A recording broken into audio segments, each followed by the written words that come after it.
Well, my friends, let's bring on the one and only Wendy Batten. Wendy, are you there? I'm here. Yay! Hi, everybody. How you doing, everybody? Listen, thank you so much for joining us. I am super stoked to have you because what your story helps demonstrate to people is that you don't need a big audience of tens of thousands or thousands. A few hundred people is all you started with, but you created massive momentum. Talk to us about that. Like, was that something for you that you were intimidated by, thinking that you needed a bigger audience, or did you just know that your retailers would respond in the way that they did? Well, I was hoping. To say intimidated because you put it out there, right? So you put it out there and you're hoping that it's going to land or something's going to happen. I'm intimidated. I think I'm intimidated more so now that I know I wasn't supposed to do it that way. So Stu, you have since said to me like, wow, you did it with this small audience. And I just felt like I was helping them and they were asking me. I had people asking me all the time. So I thought, well, I'll put it out there and serve them. So yes, I was intimidated, but more so about actually launching and actually putting it out there, like the ask. But I was hoping that they would grab onto it. And they did. So it's been awesome. So let's talk about this because, in the video, you talked about how you love and you have a passion for helping your retailers. And so in the group, you also said that they were asking you lots of questions. Was that kind of a sign for you that this would have been a good fit, like starting a membership site because of the questions they were asking? Absolutely. So it was almost annoying. They were asking me so many questions. I mean that with love because I love them. But, I was running my store and I did want to, and I was, and they were all like, how are you doing this? How are you doing that? And a lot of things for me, business side I teach retailers the business side of running a retail business. I teach creatives. So they were always asking me business questions and it was just almost too much. My inbox was filled all the time and I wanted to help them all. So how do you help a lot of people? And I would say a lot. I mean, 20 people here and there, as I said, but it's a lot of people on top of my regular job, right? So things started clicking. Yeah, well, and I think it's an important point, though, because oftentimes we kind of chalk people's questions up to, oh, okay, it's just somebody curious. But as you start getting consistent questions over and over and over again, that's a clear-cut sign. When somebody is asking questions, when a group of people are asking questions, that is a great sign that a market would be a good fit for a membership where you could help answer those questions, help solve problems, help people make progress in some area of their life. And in your case, it was the retailers. Absolutely. So I was getting questions over and over again. And some things, and I mean this with love, some of the things were like so common sense to me. And but I had already walked the path, right? I had walked the path and I had influence, a little bit of influence in my group. And I was growing my reputation as doing well in my business. And I was growing my reputation as being a giver of information as well too. So yeah, so it was exciting, but I was hearing the same questions over and over again. And I was helping, this person and this person and this person, and I with love and with joy, and it was making me happy. And I realized that was actually really making me super happy. It filled my happy bucket or my. I felt really productive, and it was amazing watching them just giving a little advice, and then they would tweak something in their business and it would help them. So, well, I want to talk to you about your tribe experience because when you joined, you didn't have a membership site. So why was it that you joined Tribe last year? So I joined Tribe 2 years ago. Oh, right. Yes, that's right. My bad. Yeah. No, it's okay. That's all right. Remember? No, just kidding. So, no, 2 years. So I started my group started my membership last year. So when I started, and this is for all of you who have no clue, and I have been asked this so many times in the last little while, like you just know there's something there.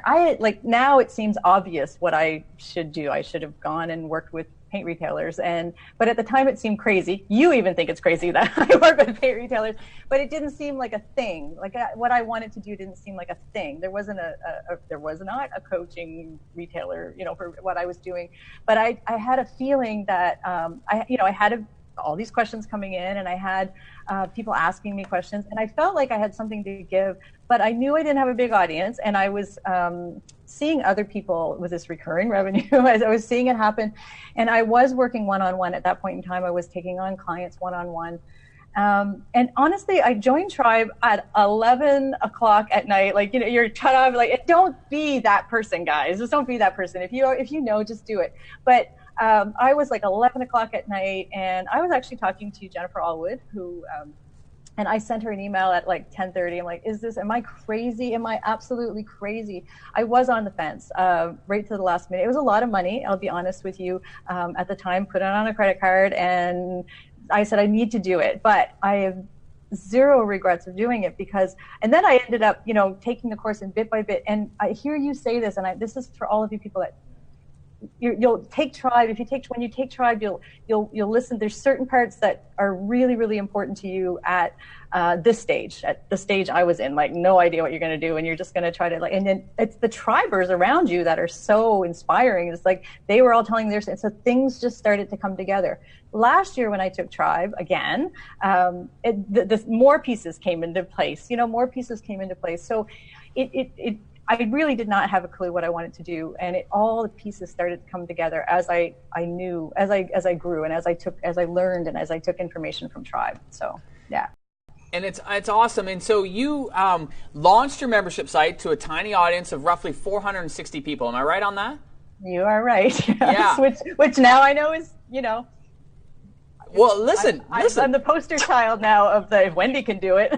Well, and that's why your story is so great, because, you know, at the end of the day, I think we do get wrapped up in thinking that we have to wait, we have to put it off until our audience gets to a certain size. And one of the things that I have learned from our Tribe, and you absolutely are a great example of this, is that you don't need big audiences to get going. In fact, when you have a smaller audience, there's so many advantages. One of them being the fact that your conversion rates will generally be a lot higher. And I know that with your audience, you ended up welcoming, was it 59 members into your membership, generating $2,800 a month, roughly, right out of the gate? Yep, right out of the gate. So it was exciting. Yeah, which is great. And again, I didn't know that was a great conversion rate. I remember typing that into one of the posts, and everybody just went crazy. And I was like, oh, okay, I guess that's good. So. Well, I love it. And case in point right there, I mean, like for you, the investment was paid for right off the bat in month number one.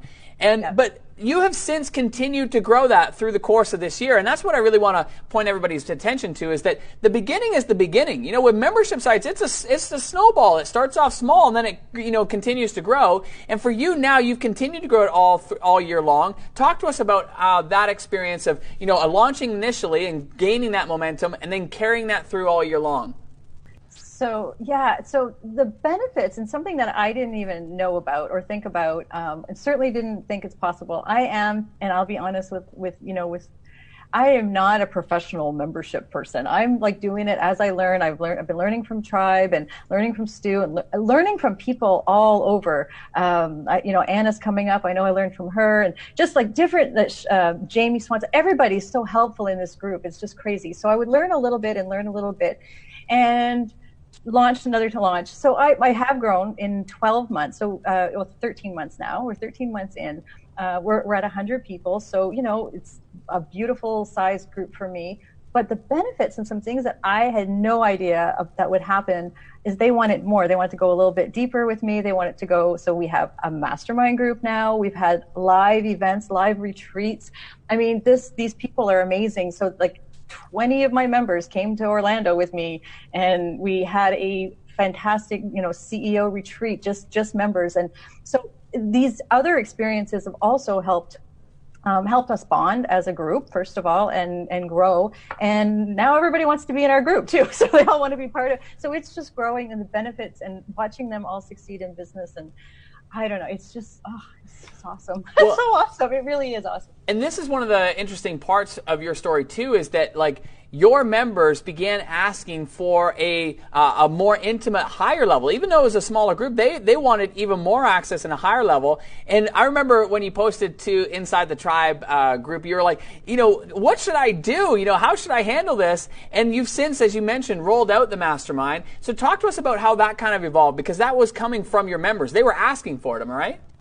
Correct, yes. So some of them were, asking for, they said, what, can we go a little deeper? And I was doing one. I didn't really truthfully, I didn't really want to do one-on-one all the time. I wanted to, and then a lot of them were asking, so again, Stu finds this funny, and other tribers will find this funny, but nothing fancy in our world. So what do you always say, Stu? You just have to get it going. It doesn't have to be perfect. We just have to get it going. Yeah. The week before Christmas, my members were asking about starting something in January, some kind of mastermind. Did I know of a mastermind? Would I run a mastermind? Would I? You know, they kept asking. I'm like, all right, on December 23rd, I'm an empty nester. So I was December 23rd, all my team, my VAs and everybody were away. I made a sales page. I said, here it is. We're going to do, if I can get, 12 of you to commit for a year to a mastermind, we'll do it. And they did. Like Christmas Eve, sent it out. Again, just like simple. You just have to get it going, guys. You don't have to be fancy. It doesn't have to be fancy. And 12 of them, 15 of them actually at the time, but we have 12 confirmed for a full year of masterminding with me, and actually it's not even fancy. They just get some more one-on-ones and deeper connections with me, and it's a fabulous experience for all of us. So. Well, I love it, Wendy, because, as you said, you don't have to get it right, you just have to get it going. And this was a quote that I heard way back in 2004 from a friend of mine named Mike Littman. And what I love about it is that, like, you embody that. It was like, look, I'm just going to go for it. It's going to be messy. It's not going to be perfect. It's not going to be right, but I'm going to go for it. And because you have, and because you did, you have created this momentum. And more importantly, you now have these women and these men in your life who you are supporting grow their retail shops, which is amazing. And so as we continue to wind down here, I want to ask you a question. For you, having gone through the tribe experience without a membership site when you began, what advice would you give for others who are in that same position, who are thinking about starting a membership site, but they don't have anything yet, or they may have a tiny audience yet? What advice would you give them? So here, listen to me, people. It does not have to be perfect or fancy. I have been asked 7,000 questions about, how to do it. Just trust that you can figure it out. And that trust is really my best advice, that you can do it. I have nothing special. I am a retailer. I sell paint for a living. I paint furniture and I sell paint. I did have you have to have some kind of influence, not a little tiny bit of an audience, but a tiny audience is fine. Just trust if it's in your gut and you want to do it. You do. I know people out there and they want to do it and they just don't trust. You just have to step through that fear. We as entrepreneurs, everybody watching here is an entrepreneur, I'm sure. And as entrepreneurs, we're always pushing past fear. So just trust and just step through that. It's worth it. It really is. I don't know how else to put it. I don't know, but just push through and trust yourself. You want to do it. Well, I appreciate that, Wendy. Listen, where can people find out more about you as they, fall in love with you and love your story? How can they find out more about you? Oh, thanks, Stu. So I'm at wendybatten.com, and I do work with creative retailers who are running brick and mortars on the business side. I like to tell them that they can put their CEO hat on. I help them with that. So wendybatten.com, and you can find all kinds of stuff out there from me. So thank you, Stu. Well, thank you, Wendy. Listen, let's give Wendy some thumbs up and some hearts on the feed. But listen, thanks, thank you, guys. Thanks. Yeah. Thank you so much for stopping by.